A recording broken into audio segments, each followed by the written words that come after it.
গত এক বছরের কিছু বেশি সময় ধরে বাংলাদেশের তলে তলে যে পরিবর্তনটা হয়ে গেছে সেটা বোধহয় এতটা প্রকাশ্যে এর আগে আসেনি। বাংলাদেশের তরফ থেকে এবার দাবি উঠছে মুক্তিযুদ্ধের সব শহীদ পাকিস্তানি, মানে যে সমস্ত পাকিস্তানিদের প্রাণ গিয়েছিল তাদের নাকি রক্তের বদলা হবে, এবং টার্গেট কারা? বাংলাদেশি বাঙালিরা হচ্ছে তার টার্গেট। আমাদের সঙ্গে রয়েছেন বাংলাদেশের বিশিষ্ট আইনজীবী নিঝুম মজুমদার। দাদা, আপনি যে পোস্টটা আমাদেরকে পাঠিয়েছেন, অবশ্যই আমরা দর্শকদেরকে সেই পোস্টটা দেখাবো। মাহফুজ আলম তিনি একটা পোস্ট করেছেন, বাংলাদেশের তথ্য এবং সম্প্রচার উপদেষ্টা। আগে আমরা এই পোস্টটা একটু দর্শকদেরকে দেখাই, আমি প্রোডাকশন টিমকে বলবো পোস্টটা একটু দেখানোর জন্য। তাই সোশ্যাল মিডিয়ায় পোস্ট করেছেন, কি পোস্ট? মেটিকুলাস ডিজাইনের সমস্যা কোথায়। এই যে আমরা যেটা দেখতে পাচ্ছি পোস্টটা, যদি একটু ভালো করে নজর দেওয়া যায় তাহলে কি দেখা যাবে, আমি পোস্টটা একটু পড়ি দাদা, তারপরে আসছি আমরা আলোচনায়। কি বলা হচ্ছে? একটা মেটিকুলাস ডিজাইনের কথা বলা হচ্ছে। মেটিকুলাস ডিজাইন কি সেটা অবশ্যই আমরা আপনাদেরকে বলবো। সেখানে বলা হচ্ছে পাকিস্তানি স্বৈর শাসকদের বিরুদ্ধে মেটিকুলাস ডিজাইন করে আগরতলা ষড়যন্ত্র, 69-এর গণ অভ্যুত্থান আর 71-এর মার্চ মাসে অসহযোগ আন্দোলন ও বাঙালি বিহারি দাঙ্গা সঠিক হতে পারলে 24-এর গণ অভ্যুত্থান মেটিকুলাস ডিজাইন হলে সমস্যা কোথায়? তারপর লেখা রয়েছে দুনিয়ার কোনো অভ্যুত্থান বা বিপ্লব পরিকল্পনা না করে হয়েছে, প্রশ্ন তুলেছেন, এবং তারপর আরও বেশ কিছু জিনিস লেখা রয়েছে। আমি এই জায়গাটা একটু দাদা আপনার কাছ থেকে জানতে চাইবো, এই যে মেটিকুলাস ডিজাইন, এই মেটিকুলাস ডিজাইন তার মানেটা কি, অর্থটা কি?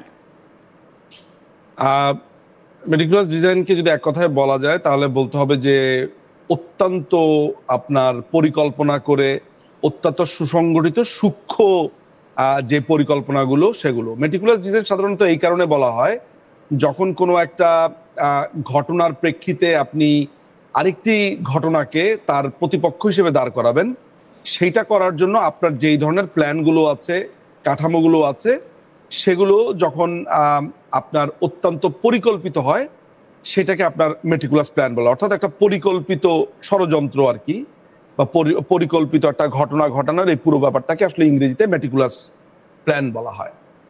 আচ্ছা, কিন্তু ইন্টারেস্টিং ব্যাপার হচ্ছে যে বাংলাদেশের মুক্তি সংগ্রাম, বাংলাদেশের মুক্তিযুদ্ধ, এই ব্যাপারগুলো সম্পর্কে যাদের আপনার বিম্বিষা থাকে, যাদের এক ধরনের ঘৃণা থাকে, বা যারা মনে প্রাণে বাংলাদেশের মুক্তিযুদ্ধকে মেনে নিতে পারে না, তারাই বলে হচ্ছে যে একটা মেটিকুলাস প্ল্যানের একটা অংশ ছিল মুক্তিযুদ্ধ। তাহলে কি এবার বাংলাদেশে মুক্তিযোদ্ধাদেরও বিচার হবে বলে মনে হচ্ছে?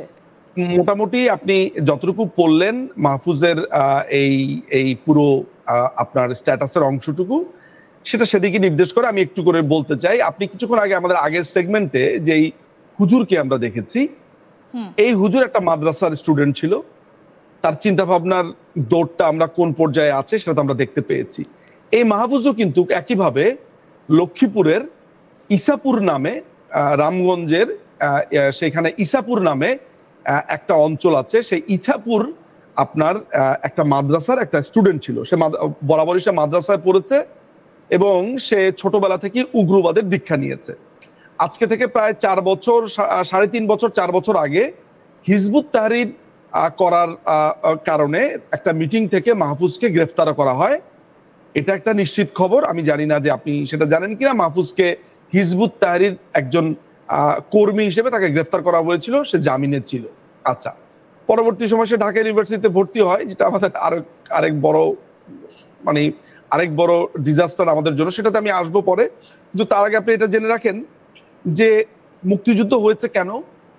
মুক্তিযুদ্ধ কি কোনো ধরনের হওয়ার আগে কোনো ষড়যন্ত্র ছিল? না, মুক্তিযুদ্ধটা ষড়যন্ত্র ছিল না। 47-এ যে দেশ ভাগ হয়েছে, সেখানে দুটো রাষ্ট্র হয়েছে ধর্মের ভিত্তিতে। একটি ভাগ করা হয়েছে, ভারতবর্ষই তো ছিল, ভাগ করা হয়েছে পাকিস্তান এবং ভারত। পাকিস্তানের দুটো অংশ ছিল, ইস্ট পাকিস্তান, ওয়েস্ট পাকিস্তান। এই পুরো পাকিস্তানে আমরা 1970 সালে ইলেকশনে আমরা জয়ী হয়েছিলাম। কে জয়ী হয়েছিল? বাংলাদেশ আওয়ামী লীগ। 169টা আসন পেয়েছি, প্লাস হচ্ছে মহিলাদের সংরক্ষিত আসন আমরা 7টা পেয়েছি। সবকিছু মিলে বাংলাদেশ আওয়ামী লীগ ইলেকশনে জয়ী হয়েছিল। বাংলাদেশ আওয়ামী লীগের যে মহান নেতা বঙ্গবন্ধু, বাংলাদেশ জাতির স্থপতি বঙ্গবন্ধু শেখ মুজিবুর রহমান, তার প্রধানমন্ত্রী হওয়ার কথা ছিল। পাকিস্তানিরা বঙ্গবন্ধুকে প্রধানমন্ত্রী হতে দেবে না। বাস সমস্যা শুরু সেখান থেকে, যে আমরা ইলেকশনে জিতেছি, আমরা কেন ক্ষমতায় যেতে পারবো না?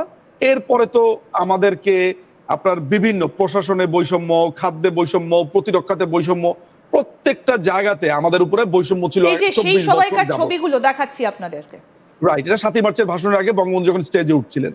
এখন আপনি ইলেকশনে জেতার পরেও আপনাকে যখন বলছে যে না আপনাকে ক্ষমতা গ্রহণ করতে দেওয়া হবে না, তখন আপনি এটা প্রতিবাদ করবেন। প্রতিবাদটা তো ষড়যন্ত্রের অংশ নয়। ষড়যন্ত্র কোনটা? ষড়যন্ত্র হচ্ছে যে ইন্দিরাজি আপনি এই চেয়ারে বসে আছেন, আপনাকে আজকে রাত্রেবেলাতে খুন করে ফেলা হবে। এই খুন করবার জন্য যে প্ল্যান করা হচ্ছে এইটা হচ্ছে ষড়যন্ত্র, যেটা আপনি জানেন না। কিন্তু আমি আমার রাইটের জন্য যুদ্ধ করছি, আমি আমার ক্ষমতার জন্য, অধিকারের জন্য বলছি, আপনি আমাকে মারছেন, তখন গিয়ে আমি যখন যুদ্ধ করছি এইটা ষড়যন্ত্রের অংশ নয়। অর্থাৎ এইটা কোনো মেটিকুলাস প্ল্যান করে না, এটা হয়েছে উইথ দ্য ফ্লো। এটা উইথ দ্য ফ্লো হয়েছে, অর্থাৎ আপনি একটা ঘটনা ঘটানোর পরে আমার রিপারকেশন অনুযায়ী ঘটনা প্রবাহ ওইভাবে গিয়েছে। নাম্বার ওয়ান, এখানে সবচাইতে যে স্ট্রাইকিং পয়েন্টটা আছে, যেটা আপনি আমাদেরই দুজনেরই ফোকাস করা উচিত, সেটা হচ্ছে আপনি যদি আবারও প্রথম প্যারাটাতে একটু যান, দেখবেন সেখানে যে বলছে দ্বিতীয় লাইনে একদম ধুম করে সেটা ঢুকিয়েছে। মূলত আসলে তার বলার ব্যাপারটা এইটাই, বাঙালি বিহারি দাঙ্গা। লক্ষ্য করেছেন আমাদের মুক্তিযুদ্ধে নাকি আমরা বাঙালি বিহারি দাঙ্গা হয়েছে? চিন্তা করা যায়। 1971 সালের 1 মার্চ বাঙালিদের উপরে আপনার অতর্কিতে গণহত্যা চালায় হচ্ছে বিহারিরা। এখন আমার কথা ধরা যাক যে অন বোর্ডে অনেকেই নেবেন, আচ্ছা ঠিক আছে উনি আওয়ামী লীগ করছে, উনি আওয়ামী লীগের পক্ষে বলছে, আওয়ামী লীগের পক্ষে মুক্তিযুদ্ধের পক্ষে তারা তো এক করে দেখে। মজার ব্যাপার হচ্ছে যে বিএনপির যিনি প্রতিষ্ঠাতা, বিএনপির যিনি প্রধান আপনার জিয়াউর রহমান, মেজর জেনারেল জিয়াউর রহমান, তিনি একটি জাতির জন্ম এই নামে একটি কলাম লিখেছিলেন 1972 সালে। পরবর্তী সময় সেই কলামটা 1974 সালের বিচিত্রাতেও প্রকাশিত হয়, দৈনিক বাংলাতে সেই কলামটা প্রচারিত হয়। সেই একটি জাতির জন্মের কলামের ভেতরে উনি পরিষ্কার করে লিখেছেন যে 1 মার্চে আমরা যখন দেখলাম বিহারিরা হঠাৎ করে অতর্কিতভাবে বাঙালিদের উপরে গণহত্যা চালালো, তখন তিনি আর বসে থাকতে পারলেন না। কে বলেছে এই কথা? বাংলাদেশ জাতীয়তাবাদী দলের যে প্রধান জিয়াউর রহমান, তিনি এই কথা বলেছে। এখন এই লোকগুলো এই যে আপনার এই যে মাহফুজ আলম, এরা কিন্তু অনেকটা বিএনপি পন্থী। আগে এর বাবা কিন্তু বিএনপি করতো, এর চাচারাও বিএনপি টিএনপি করতো বলে জানি। তো এরা মূলত একটা বিএনপি ঘরানা। এরকম একটা বিএনপি ঘরানার ছেলেকে যদি এখন আমি বলি যে জিয়াউর রহমানও তো বলেছে যে বিহারিরা গণহত্যা করেছে, অর্থাৎ তাদের যে প্ল্যানটা হচ্ছে সেটা হচ্ছে যে মুক্তিযুদ্ধের সময় বাঙালিরা অনেক বিহারিকে খুন করেছে, এই খুন করাটা সামনে এনে মুক্তিযোদ্ধাদেরকে বিচার করার একটা পায়তারাই হচ্ছে ওর আসলে মূল উদ্দেশ্য।